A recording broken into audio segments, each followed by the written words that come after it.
Everyone thinks Canada's the dream. Safe, clean, modern, but after living 6 months in the Philippines, I'm starting to wonder, is life actually better here? Cheaper food, warmer people, a completely different pace of life. Honestly, it feels like I've uncovered a side of life I never expected. But how does life in the Philippines really compare to life in Canada? Well, hello my beautiful friends. In my last video, I shared about my honest opinion of the Philippines as a Canadian after 6 months of being here. But this one is more of a direct comparison between life here and life back in Canada. Now, even when I came to the Philippines, I never imagined I was going to stay this long, never imagined I was going to fall in love with this country.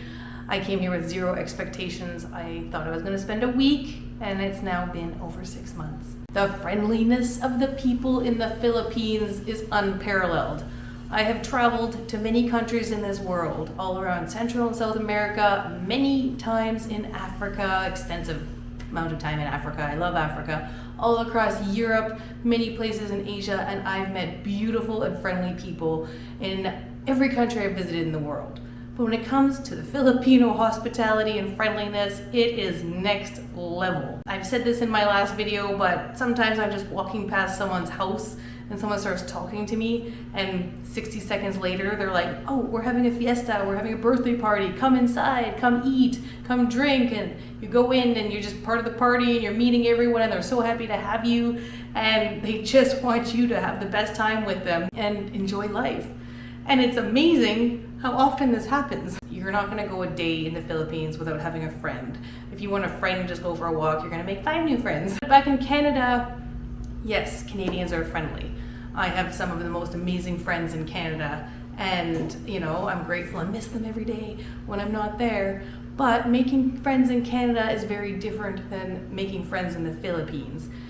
Not very often are you going to walk down the street and make new friends. Sometimes I've definitely made new friends out and about in the supermarket, start talking to someone, make a new friend, but you're not going to be walking down the streets in Canada and someone's going to run out on their front lawn and be like, we're having a fiesta, come on in, or we're having dinner, we want you to join us. That's not going to happen. I mean, it's never happened, unless you know if you know the people for sure, then they're going to invite you over for dinner.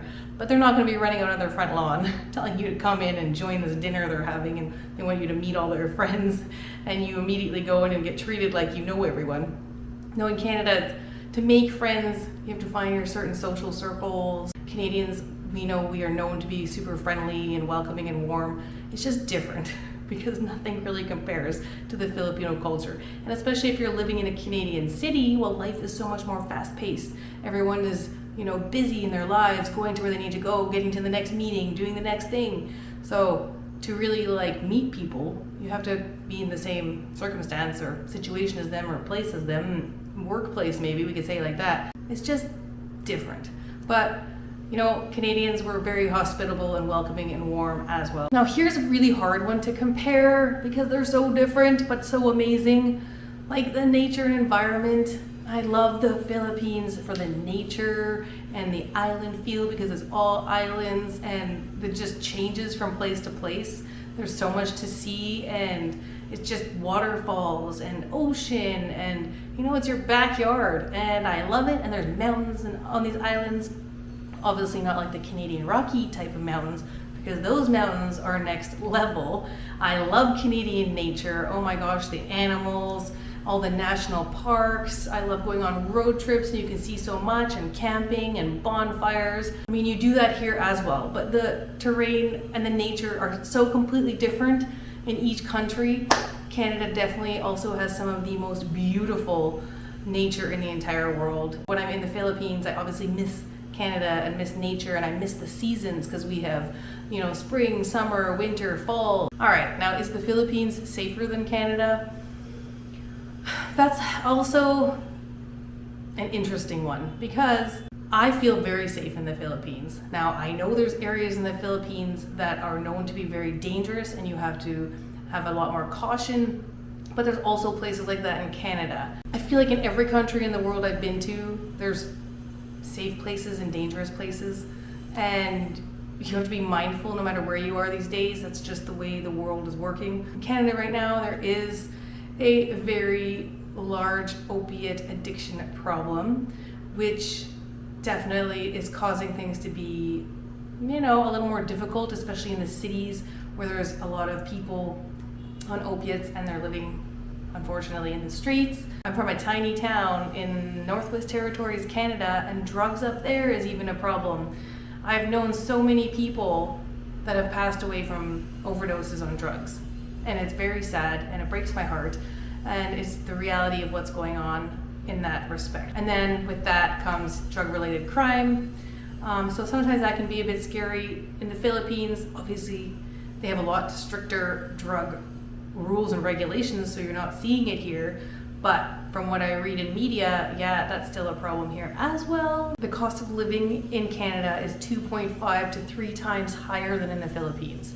So even if you're making a higher wage, most of that wage is paying to live. Groceries are really high, transportation, if you have a car and like car insurance, everything just is a much higher bracket. I do have friends in Canada who have families and they're working 2 to 3 jobs just to pay for their rent and food and utilities and all of this, and it can be a really big struggle. Now here in the Philippines, depending on what level of place you want, you can get a decent place for between $200 to $500 US a month. Here, if I want to go out and eat a meal, local food is super cheap. When you go buy groceries, that can add up definitely more. We are an island, so everything has to be brought in, unless you're buying like fruits and vegetables that grow here.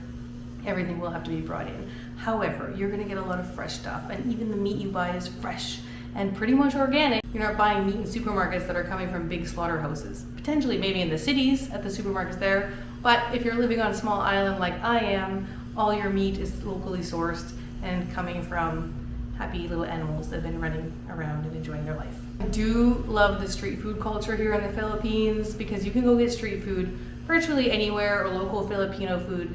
When it comes to street food in Canada, we have like food trucks, which has become a big part of the culture, and food trucks are a lot of fun. You can always get really unique and amazing food, but even food trucks, they're not cheap like as if you're gonna go here for street food and local food. Food trucks, you're still gonna be paying, I don't know, depending on what you're getting, $10 up to 50, maybe even 20 Canadian dollars for something. But really amazing food, don't get me wrong, delicious. It's just gonna be a totally different price bracket than you're used to if you're coming there from the Philippines after paying, a couple dollars for some street food here. I have to say, I definitely miss my family and friends. It's very hard to be so far away from your family for extended periods of time. And I miss doing all the Canadian things with them, and there's so many things I miss about Canada. I do miss the food, the access to all the incredible vegetables, because I feel like the vegetables here, at least on the island I'm on, are very limited. You can get a lot of fruit, but definitely not the array of vegetables that I can get in Canada. I love going to farmers markets there and getting all the fresh farmers produce. When it comes to healthcare, yeah, I had a recent hospital stay here, and I talked about that in my last video. I am on a tiny island. There is not world-class healthcare here. But if you go to bigger places, bigger cities, Manila, Cebu, there's different areas that have private clinics where you can access very good healthcare. The thing about Canada, we do have universal healthcare, but for instance, sometimes in Canada, you have to go to the hospital and you go to emergency, and you're in emergency waiting 6 to 8 hours to see a doctor.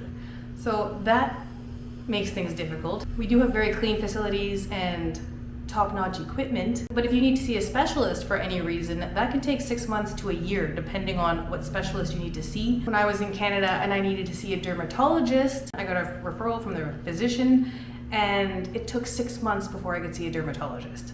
So if you had a dangerous spot, and imagine if it progressed and you're still waiting to get in to see the skin doctor, that can also not be a good situation. However, here in the Philippines, if you need to see a specialist, you can go to a private clinic and walk into a specialist and get seen for it, whether it's your heart or your skin. So there's those aspects. There's the waiting times of seeing a specialist in Canada. I know a lot of people talk about how difficult it can be to buy property or start a business in the Philippines, because as an expat, you need to have a Filipino on the title with you. That's just a stipulation and a hurdle, to be honest. I have friends who have been here 20 plus years that have properties and businesses, and as long as you do everything properly and through a lawyer and sign the proper documents, you can still get a business and property here. It's not impossible. Every country has their own rules and stipulations and hurdles you need to go over to obtain things. So as long as you do it, yeah, you can buy a property in Canada, but it's going to be expensive. Right now, the cost of living is rising so high. Just for like a middle ground home, you're going to be paying $500,000 plus. There's pros and cons to living everywhere in the world. It just depends on how you look at it and how you look at the challenge of obtaining this. If you want something bad enough, well, you're going to figure it out. The heat definitely gets me sometimes. Yes, it's not as hot as some of the other countries I've been to, but it definitely gets hot, and sometimes I'm a sweaty mess. I'm already a sweaty mess. But I'm used to that because I mean my Northern Canadian blood. It's just how it goes for me when I'm in hot countries. I'm always a sweaty mess, but I do love how in the lower season, which it is now, it's not as hot. Some days super hot, but typically not as hot. It's like 28 degrees, which I love. I can deal with that. It's when it gets to like 38 and 40 when I'm dying. Here, I love that I don't need a car. Yeah, it's nice to have a car. I love having a car in Canada, but here all I need is a motorbike and I'm good to go anywhere I want on the road of adventure. I love the freedom of that, the accessibility. When it comes to gas here to fill my motorbike, I think it costs me about $10–11 Canadian, and that'll last me, depending on how far I'm driving, 3 or 4 days. When I'm filling up a car in Canada, every week you're spending easily like $150, depending on how far you're driving again. But if you're filling up twice a week, and if you have a small car, let's say $150. If you have a big truck, and that's going to cost you $150 to fill up one time, depending on how far you're driving, well, do the math, that can add up quite a bit. I do really miss a good Canadian road trip because I'm used to driving from northern Canada down to say Calgary, which takes a good 15–16 hours. And I'm used to long road trips. We do that in one day. I'll just listen to my music and go and enjoy the scenery and just enjoy being on the road. Here, you're never gonna have a road trip that's that long. And if I was on a motorbike, I would not want to be on a road trip that long because my butt would hurt and I wouldn't be able to walk. So I miss a good Canadian road trip. Canada is much more of a fast pace, very structured. Everything's on time. Well, you'd like to think it's always on time, but definitely I noticed the pace of life here is a lot slower. There is Filipino time. So that stood out to me right away. When it comes down to which country feels more like home, again, it's a toss-up. Canada is my home. It's always gonna feel like home. That's never gonna change.